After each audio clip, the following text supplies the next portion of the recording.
I'm really confused.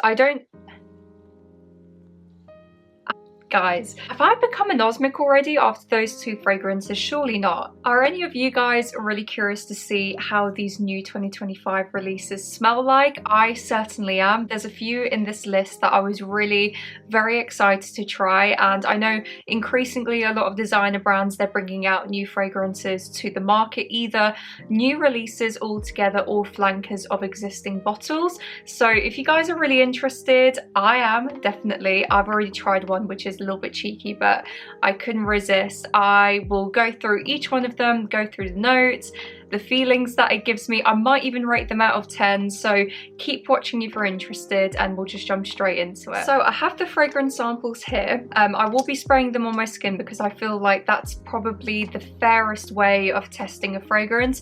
They are only tiny, I think 1 or 2 ml fragrance samples, but already a few of them have kind of like caught my nose. I was going to say caught my eye, but that's definitely the wrong terminology there. And I actually bought these from a website called Small Aromas. I usually buy my fragrances either from Small Aromas, Tiny Fragrances, sometimes Fragrance Samples UK.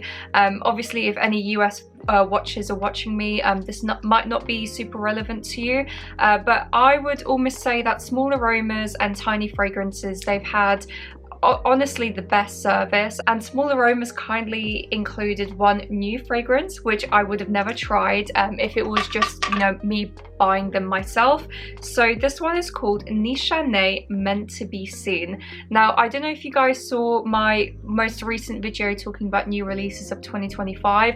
There was a new release from Nishane which honestly was terrible in my opinion. It really was a massive disappointment. It was like this oud, fruity type of fragrance. I think it was meant to be a little bit more fun, but honestly, I just didn't really get much out of it. And not necessarily that a boring fragrance is a bad fragrance, but it was just, there was no substance to it at all. I don't mind a simplistic fragrance. In fact, I am more geared towards sometimes something that is a little bit more simplistic, but that one really massively disappointed me. However, guys, I had a small note in my order and they said that I would really love this fragrance, and it's almost like they know what type of fragrances I really love. So this one is ultimately a heavy iris fragrance. Now, I was pleasantly surprised by this one. It is the ultimate lipstick, slightly bubblegummy and very soft,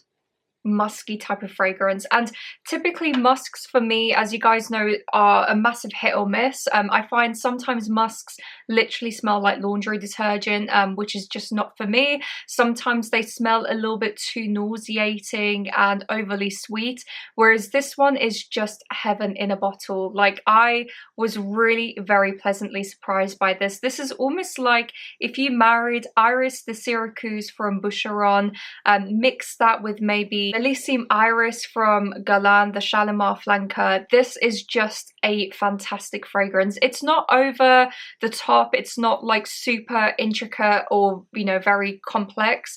It just has this really nice level of pencil shavings, iris, but this like really lipsticky sweet iris, which I super enjoy, as well as this really cocooning, bubblegummy muskiness in the base. It's a really peculiar fragrance in the sense that it plays like a lot on your skin. It changes a lot. There are some aspects about it which are like really pencil shaving, super heavy on sandalwood. I don't even know if sandalwood is in the notes, by the way. In fact, let's just have a look to see what's actually in this fragrance. So in the top notes you have bergamot violet. In the middle notes you have moxalone, God knows what that is, orris root, and civetone. Civetone, I would imagine, is probably the replacement, the chemical like replacement to actual civet, which was largely used back in the day. Then in the base you have akagala wood, ambrit telluride, God knows what that is. All of these names, where are they bringing them? Again, these probably are just like the chemical compositions of the actual like naturals, I'm guessing. Sesame and then sandalwood. So that sandalwood note is very, very prominent, but that sesame note, I kind of get where that's coming from, because it has like a slight nuttiness, and I don't know whether that was coming from the sandalwood note, because sometimes sandalwood can go into that pencil shavings nutty kind of realm. But overall, all that you guys need to know is it's lipsticky, it's sweet, it's pencil shavings, which I know sounds a bit bizarre, but if you guys know, you know, and it has a slight bubblegum-esque musky type of base. So I love it because it's sweet, it's not overly nauseating with that muskiness, and it's bright, it's lipsticky, and it's very, very wearable. I was very pleasantly surprised by this one. Honestly, after I initially had the other one that was newly released this year, I just wasn't looking forward to trying any other Nishane fragrances. So thank you again, Small Aromas. I really appreciate you just like having that one in the order for me. So that is the first one out of the list. The next one that we have is from YSL, and this is part of the Libre collection, which has undoubtedly had a massive impact on the fragrance community, especially for us ladies. I think most of the Libre fragrances are really beautiful. The intent, there's a new one called Le Nude, I think. It's like a nudie, like nudie, if that even like makes any sense. It's a lighter version of the original Libre. And you know, one thing that I find really interesting, I don't know if you guys have noticed the same thing, but whenever there are trends going around in the community, you know, when new fragrances are being released, you can somewhat smell each trend within the fragrances. Like especially vanilla and lavender, they've been a massive trend for the past like 2 or 3 years.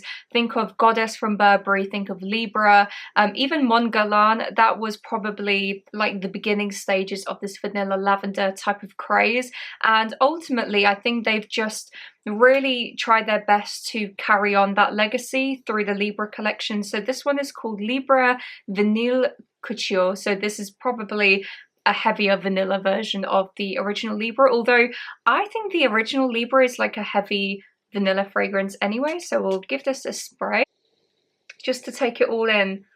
This is pretty, it's really nice. It kind of reminds me of a fragrance that I already have, which is La Danza delle Libellule from Nobile 1942. And if you guys know that fragrance, you know that's like a heavy vanilla fragrance, but it's quite airy with that bergamot. I'm kind of getting the same thing. Let me just double check the notes for you guys because I'm really intrigued to see what's in here. So you have mandarin oil, neroli, lavandin, which is the lavender, heart of orange blossom, jasmine sambac, and lavender, base of black bourbon vanilla, caviar, hey, rum absolute, patchouli, and musk.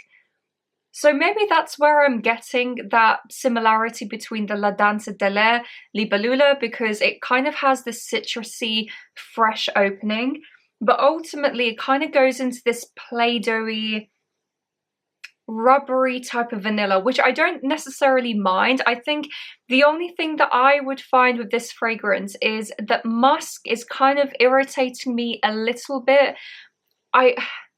It's one of those musks that smell a little bit more synthetic. So for me, I think this would be a nice everyday fragrance, but to overspray it would be a disservice to the fragrance and to you, because I think you only need a little bit to smell feminine, put together. But overall, I think it's a nice fragrance. So we'll rate this maybe 7 out of 10. We'll give that a 7 out of 10. By the way, I meant to say for the Nishane fragrance Meant to Be Seen, I'll probably rate this like an 8, 8.5 out of 10. So those are the first 2 fragrances. Now moving on to a fragrance that has been massively hyped in the community very recently. I try my best to actually stay off of Instagram and TikTok and things because it just mangles my brain. By the end of it, I just have no attention span.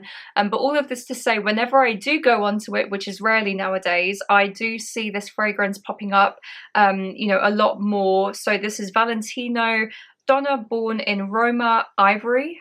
So the top notes, you have green mandarin, heart is orange blossom, marshmallow accord, and the base is Madagascan vanilla and musk. So again, the typical kind of note structure with the heavy vanilla and the musks in the base. That seems to be quite a trending note profile, so we'll just give that a spray. Right, that is really weird. I'm kind of getting something, but I'm also getting nothing at the same time. I'm really confused. I don't... Have I become anosmic already after those two fragrances? Surely not. Because all I'm smelling is something sharp, like a lime, or it might have neroli in the beginning. I can't remember exactly which notes. Let me just double check. So what did it have in the top? It had green mandarin, right? To me, it smells more like lime, honestly. And then you have Madagascan vanilla and musks. This, you can't smell anything, really. You can't smell the vanilla. It must be a really soft vanilla or a vanillin that they've added in here.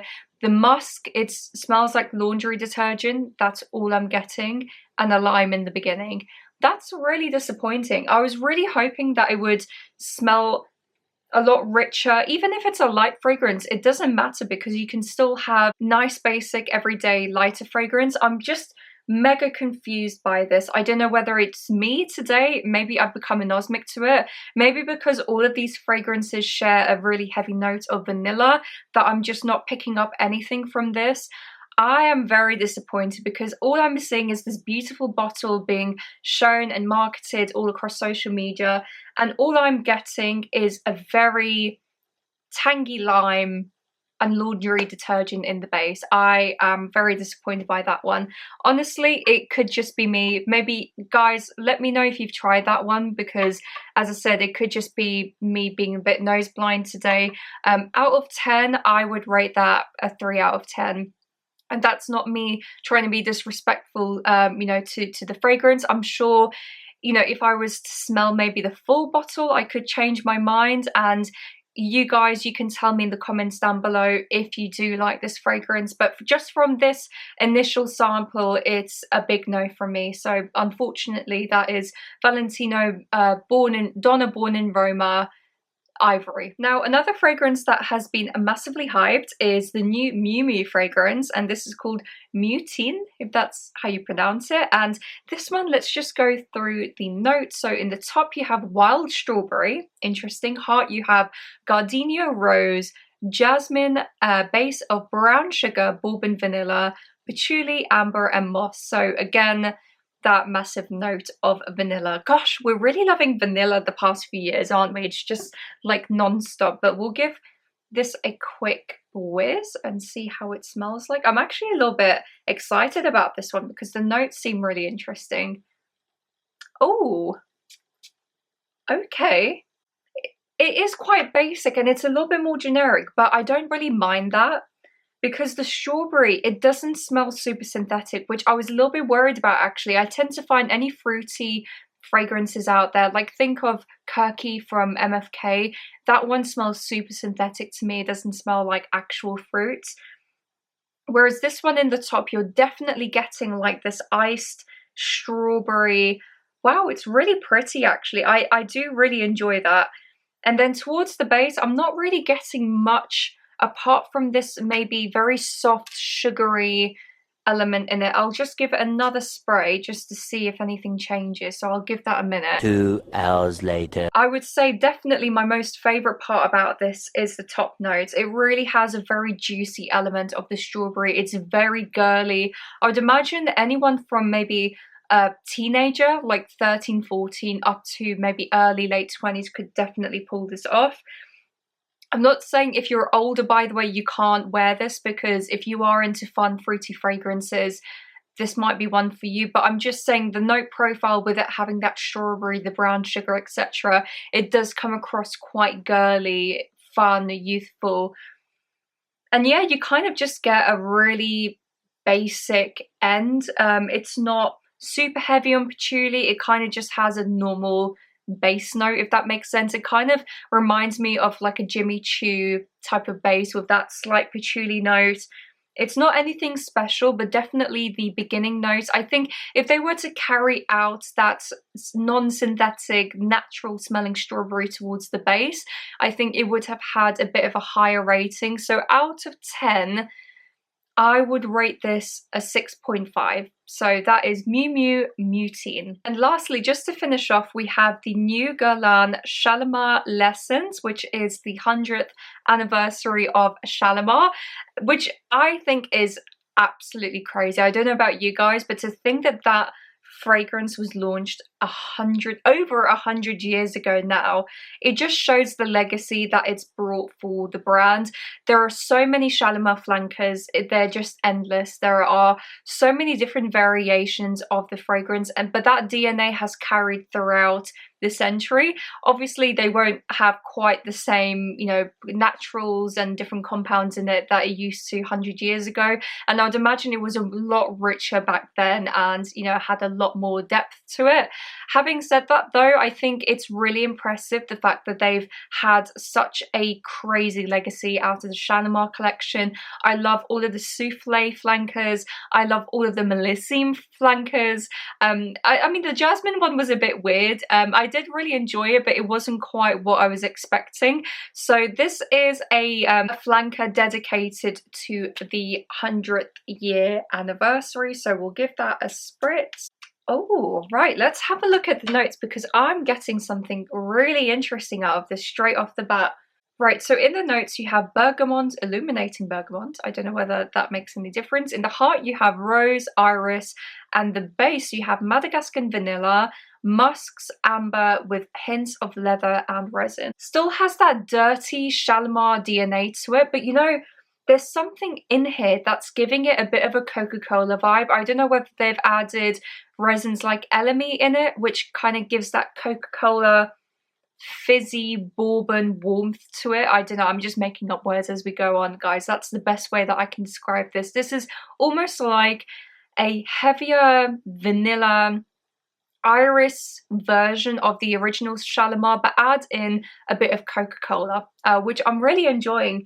It has a slight dirtiness to it, but as you guys know, Shalimar isn't meant to be an easy fragrance. It's quite a heavy fragrance. It's very ambery, it's warm, it has all of these different facets to it, and this is like a toned down version of it, whilst still having a little bit of an element of this soft, rich, buttery orris, the vanilla, this bourbon, Coca-Cola-esque thing that's going on. It's a really gorgeous fragrance. I'm tempted, since it is a bit more of a collector's item, I will be buying a bottle anyway, just for sake keeps, and then I'm also going to probably buy another one, just so in the future, and I know, you know, I shouldn't really be doing this, but if I was to resell it, I would probably get a small profit, or I can just gift it to somebody in the future. So I think that would be a really nice addition to the collection.